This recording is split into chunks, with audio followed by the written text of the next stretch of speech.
Je me tourne vers vous, Mickaël Wamma. Hier, vous avez été condamné donc, à 24 mois de prison, dont 9 fermes pour la séquestration de 2 cadres de Goodyear. C'était en janvier 2014. Je rappelle le contexte. Vous luttiez contre la fermeture de l'usine et la suppression de 1143 emplois. Une lutte qui a duré 7 ans et qui a abouti à la fermeture de l'usine début 2014. Jamais des salariés et des syndicalistes n'ont été condamnés à de la prison ferme en France ? Jamais. C'est la première fois depuis la Ve République. Oui. Il y a déjà eu en fait des amendes, 1 500 € d'amende en 2010 et en 99 une condamnation à 2 mois de prison avec sursis. À chaque fois, c'était pour la rétention de personnes. C'est effectivement une première et le verdict a suscité de très très nombreux commentaires politiques.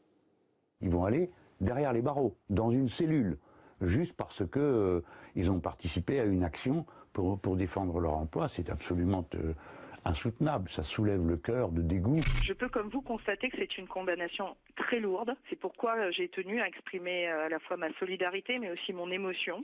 Nous sommes dans un état de droit, la justice s'est prononcée, la violence ne conduit à rien. La séquestration, la violence, ça doit être banni dans notre pays. Ce qui est aussi important, c'est de penser aussi à ceux qui ont été victimes de ces agissements. On a le droit de ne pas les oublier aussi. Alors, Mickaël Wamma, est-ce que la violence fait partie de la lutte syndicale jusqu'à la séquestration ? La violence, c'est d'abord de perdre son emploi. Quand on est dans un groupe comme Goodyear qui fait 2,5 milliards de profits après impôts, qui verse 800 millions d'euros de dividendes aux actionnaires, qui délocalise la totalité de notre production, nos machines, et qui décide de fermer notre site industriel et de mettre 1170 personnes à la rue avec 12 suicides depuis la fermeture de l'usine. Personne n'en parle, ça c'est de la vraie violence.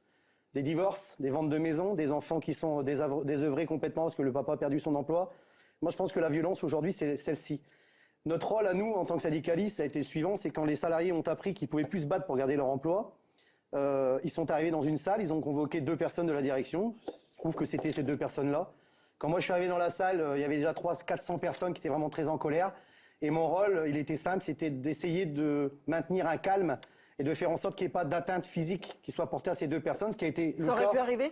Mais bien sûr, quand vous avez des gens qui sont complètement désemparés, qui savent plus ce qu'ils vont devenir parce que on veut leur piquer le droit de vivre, le droit de bouffer, de nourrir leurs gamins et de faire comme leurs parents ont fait, c'est-à-dire avoir juste un boulot, c'est tout ce qu'on demande. Vous savez, chez Goodyear, on n'a pas de millionnaires. Hein. On l'entend très bien ce que vous dites, hein, de la violence, vous la décrivez très bien. Reste quand même 2 hommes ont été séquestrés pendant 30 heures, oui. qui auraient pu avoir dérapage physique. C'est d'ailleurs pour ça que le procureur de la République... Non mais le procureur de la République, il nous a condamnés avant même qu'on rentre dans la salle. Vous avez servi d'exemple ? Non, c'est un procès politique. C'est qu'aujourd'hui, je pense que le gouvernement actuel, il faut quand même rappeler et tout mettre dans son contexte, vous voulez parler un petit peu d'historique, le 31 octobre 2011, on a eu la visite sur le parking de Goodyear de quelqu'un qui depuis est devenu le président de la République. Vous savez, le moi, quand je serai président.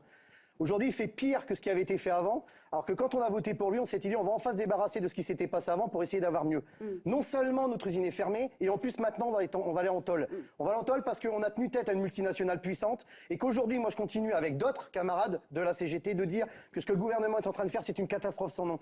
On est en train d'écraser la liberté d'expression, on est en train d'écraser les droits et les libertés des salariés, et tout ça, ça cache en réalité la casse du code du travail qui arrive avec Macron. On va plafonner les indemnités de licenciement pour les salariés dans les TPE, PME. On est en train de faire le travail du dimanche pour tous. Et tout ça sous couvert de l'ultralibéralisme et du travail pour tous. 40 milliards d'allègements de charges pour les multinationales, pas un emploi créé, le chômage qui continue. Je pense qu'à un moment donné, il va forcément se passer quelque chose parce que les gens vont pas pouvoir continuer à s'écraser. Et moi, je tenais à passer un message. Je l'ai dit à chaque fois que j'ai eu l'occasion de le dire.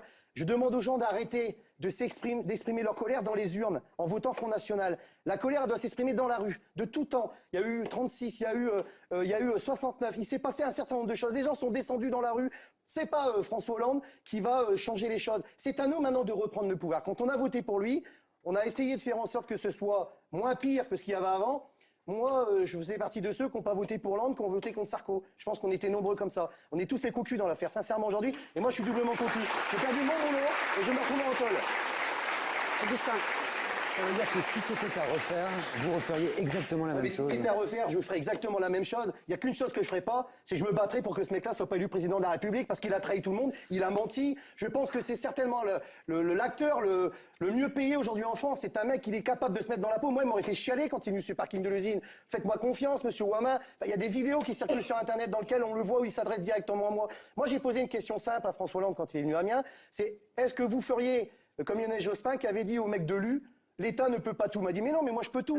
Moi je vais arriver, je vais faire voter une loi qui interdira les licenciements des entreprises qui font du profit. On a créé derrière avec une association qui s'appelait Licenciel, avec 40 entreprises où il y avait des licenciements, avec comme aujourd'hui avec Air France, j'entendais encore tout à l'heure qu'on va supprimer 800 emplois dans un grand groupe, alors qu'à l'époque, c'était le ministère du redressement productif qui se félicitait de l'accord entre ces deux grands groupes. Aujourd'hui, on en a 800 suppressions d'emplois. Mais à un moment, attendez, il va falloir qu'il y ait un réveil des Français.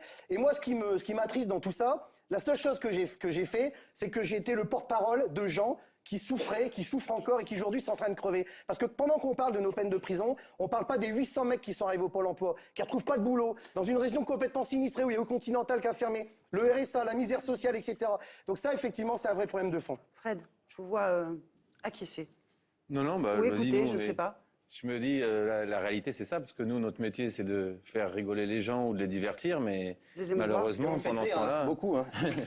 Non, malheureusement, pendant ce temps-là, voilà, il se passe des vraies choses et voilà, c'est triste. Je ne sais pas comment on va y arriver. Vous êtes des vrais comiques, contrairement à celui qui nous gouverne aujourd'hui, c'est un faux comique. Mais il fait rire vert en attendant. C'est aussi parfois porter un message social, ce que vous faites en tant que comédienne, souvent, Sylvie Testu.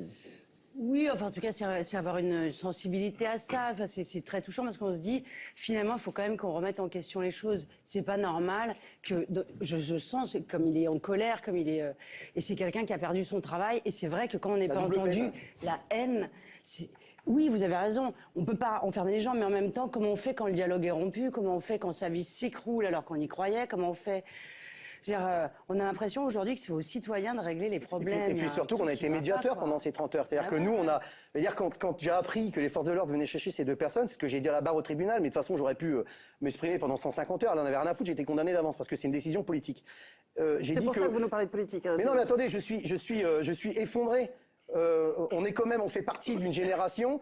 En 81, quand mon père Mitterrand était au pouvoir, mon père était content, on dit envoyé, ça y est, on arrive enfin les socialistes au pouvoir. Mais qui aujourd'hui peut croire un seul instant que ces gens-là sont encore socialistes? C'est tout sauf des socialistes. Le socialisme, c'est pas ça. Aujourd'hui, on a un Premier ministre qui est de droite, et vous avez un mec qui s'appelle Macron, qui laisse croire à tout le monde que c'est le ministre de l'économie, c'est un banquier, il est pété de pognon. Enfin, je veux dire, de toute façon, ils sont complètement en déphasage avec la réalité. Et oui, je suis en colère, mais en même temps, je reste persuadé que l'appel qu'on est en train de faire, parce qu'on fait un appel, on a mis en place une pétition sur Internet qui s'appelle « On est tous des goudures », qui est arrivée presque à 20 000 signatures en 3 jours. On va faire appel, et le jour de l'appel, j'ai demandé à ce que toutes les organisations syndicales, que tous ceux qui veulent démontrer qu'en France, il y a des libertés et des droits, il faut qu'on soit présent, parce que je pense qu'à un moment donné, on ne peut pas enfermer des syndicalistes, parce qu'à un moment donné, ils ont essayé de sauver leur emploi. C'est-à-dire, on n'a rien fait de mal, on n'a rien fait de répréhensible, si ce n'est qu'aujourd'hui, il y a un acharnement total, parce qu'on fait peur. On fait peur au pouvoir en place, parce qu'on a la possibilité de venir dire des choses. Mais moi, la possibilité que j'ai aujourd'hui, je pense que les autres goudures le diraient de la même façon que moi. On a été vendus par quelqu'un qui est venu nous vendre du rêve. Et c'est d'autant plus douloureux parce que franchement, on s'attendait à tout sauf à ça. Et je suis écœuré, franchement en colère, mais très déterminé aussi à ce que les choses changent. Juste pour terminer sur cette histoire, moi j'ai entendu quand même de tous bords politique dire après les attentats de Charlie, la liberté d'expression c'est importante, liberté, égalité, fraternité, j'en passe et des meilleurs. Nous, aujourd'hui, on se dit, ouais, il y a les paroles et il y a les actes. Aujourd'hui, nous, on est condamnés alors qu'on n'a rien fait de mal. On a juste voulu exprimer l'expression des salariés. Et parce qu'on a voulu exprimer l'expression des salariés, on est condamnés. Les plaintes ont été retirées à la fois par Goodyear, les plaintes ont été retirées par les plaignants. Seul le procureur de la République, qui représente la République, demande 2 ans de prison et les obtient. C'est quand même fort de café, quoi. Vous avez eu des nouvelles des 2 personnes qui avaient été séquestrées pendant 30 heures? Oui, une est partie à la retraite, elle coule des jours paisibles dans le Lot, puisqu'il est maire d'un petit village, et le deuxième est toujours directeur d'établissement, il n'y a plus de production. Est-ce que vous Son avez seul unique métier consiste maintenant à transférer les machines vers les pays de l'Est. Est-ce que vous avez eu leur réaction à votre condamnation? Moi j'ai essayé de l'avoir, on n'a pas réussi malheureusement. Est-ce que vous la connaissez ou pas? Je suppose que le champagne a dû couler à feu dans le groupe Goodyear. Vous parlez de ces 2 personnes-là qui ont effectivement retiré leur plainte. Je pense qu'ils ont dû boire une bonne flûte de champagne à cette occasion, parce qu'on est quand même depuis 7 ans, alors qu'on fait échec à cette multinationale, on est quand même depuis un certain nombre d'années mis sous pression et on sait pertinemment qu'on veut notre peau, clairement. Bon, on va suivre évidemment l'affaire, on suit l'appel. Pour l'instant, vous ne partez pas en prison, tout continue, la procédure continue. Je ferai ce qu'on me dira de faire. Pour l'instant, on fait appel, il est suspensif. J'ose espérer que la justice, la vraie, va trancher cette fois-ci à Amiens. Et je le redis, il y aura un énorme rassemblement d'initiatives fait par les organisations syndicales, quelques politiciens peut-être, des intellectuels de gauche et de droite, pour faire en sorte qu'on revienne un peu les pieds sur terre et qu'on arrête de criminaliser l'action syndicale. On n'est pas des criminels. Pendant ce temps-là, nos patrons, eux, se dorent la pilule sur des paradis fiscaux et on veut foutre en tôle des gens qui n'ont strictement rien fait. C'est scandaleux. Alors, la transition n'est pas facile, mais je vais vous ramener du côté du rire et du côté du travail. C'est pas facile, ouais. Non, c'est pas ça facile. Mais on va la faire, c'est aussi la vie, c'est aussi ça. Bien d'abord, mesdames, messieurs, merci pour votre accueil et pour votre invitation. Je veux aussi saluer les élus qui sont ici, qui m'accompagnent, le maire d'Amiens, le président du conseil général, beaucoup d'autres qui sont avec moi dans cette démarche. Vos avocats, que je connais, m'avaient transmis votre demande d'une rencontre à Paris. Et j'ai considéré qu'il valait mieux que je vienne vers vous. Pour répondre à vos questions et aussi entendre votre situation. Je suis interrogé sur les licenciements boursiers. Vous n'êtes pas les seuls concernés. Mais vous êtes, vous, depuis plusieurs années, confrontés à un plan qui vise à délocaliser une activité sur le seul principe du rendement. Alors même que votre groupe fait des bénéfices et que votre site est rentable. Tout à fait.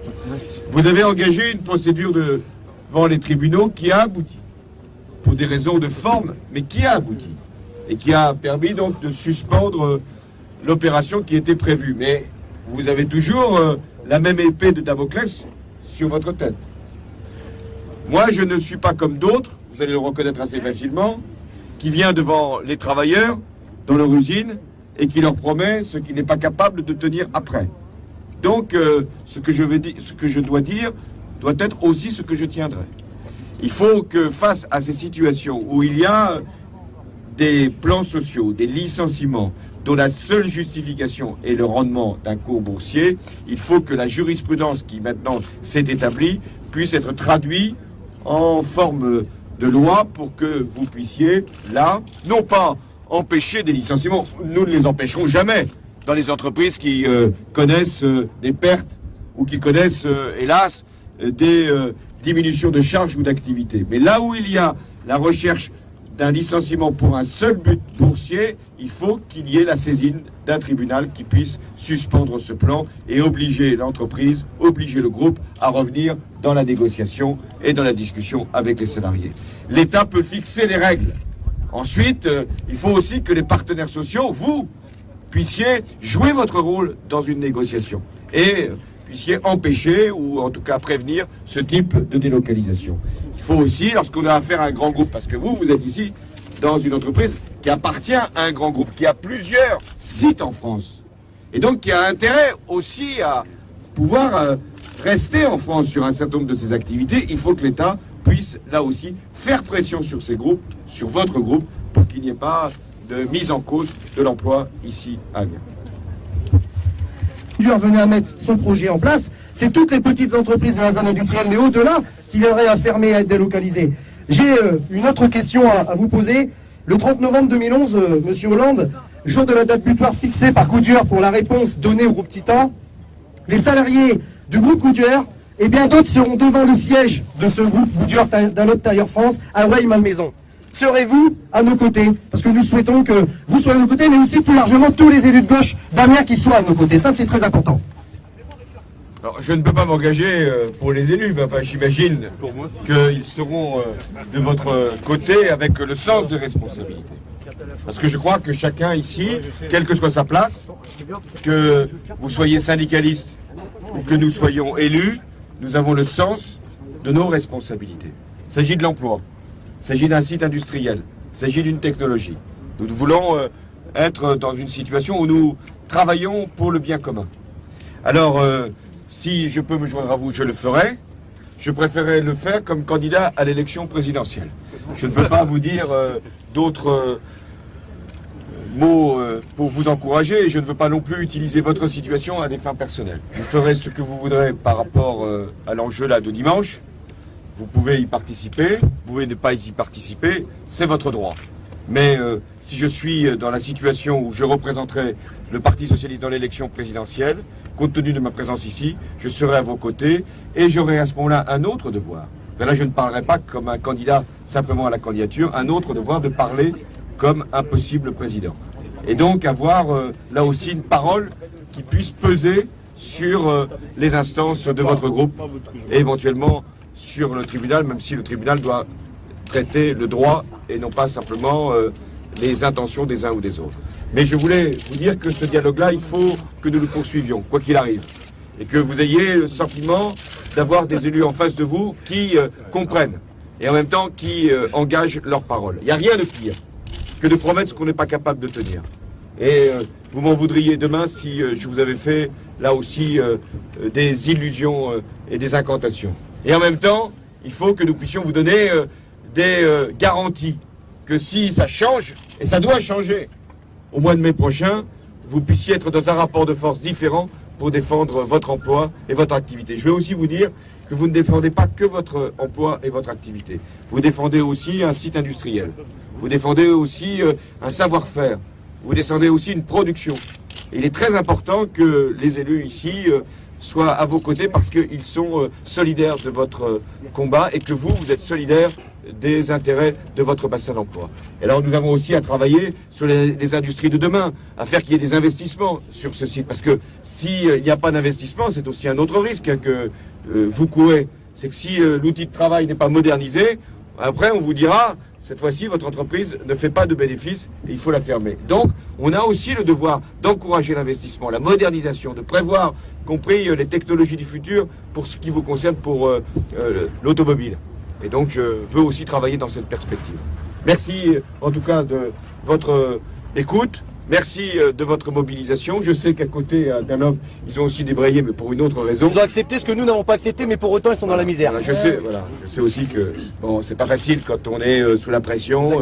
Et là, en l'occurrence, c'est pour un temps de pause qu'il aurait été retiré. Donc, il y a aussi une solidarité à exprimer, même si je ne pourrais pas aller sur leur usine, et je ne veux pas non plus les mettre en difficulté. Il y a aussi, de notre part, une solidarité à l'égard des salariés qui se voient contraints à renoncer à des acquis sociaux au nom de la rentabilité. Merci en tout cas, et je suis prêt à continuer le dialogue, peut-être plus discrètement ou en tout cas avec d'autres témoignages. Merci. D'abord, vous avez indiqué la question des groupes européens, des groupes internationaux. Goodyear a son siège au Luxembourg. Luxembourg est membre de l'Union européenne. Donc il faut qu'il y ait des règles, quel que soit le pays où le siège a été situé, localisé, il faut que les règles puissent être celles du droit européen. Deuxièmement, Bernard Thibault a fait une proposition récemment sur la nécessité d'une présence des salariés au conseil d'administration des entreprises. Et je reprends cette proposition. Je considère qu'une des lois qu'il va falloir faire voter, au-delà du renforcement des institutions représentatives du personnel, c'est de permettre que les représentants des salariés siègent au conseil d'administration des entreprises pour avoir l'information, pour pouvoir dire aussi aux actionnaires quelle est la situation du groupe. Et enfin, je veux dire ma solidarité à l'égard des délégués syndicaux qui se voient poursuivis, voire même mis en cause sur le plan disciplinaire. Il n'est pas question, je le dis, il n'est pas question que le droit syndical puisse être atteint dans cette affaire. Et je suis donc solidaire des 4 délégués syndicaux qui sont aujourd'hui mis à pied. Bravo! Bon, voilà donc une promesse tenue, c'est quand même important.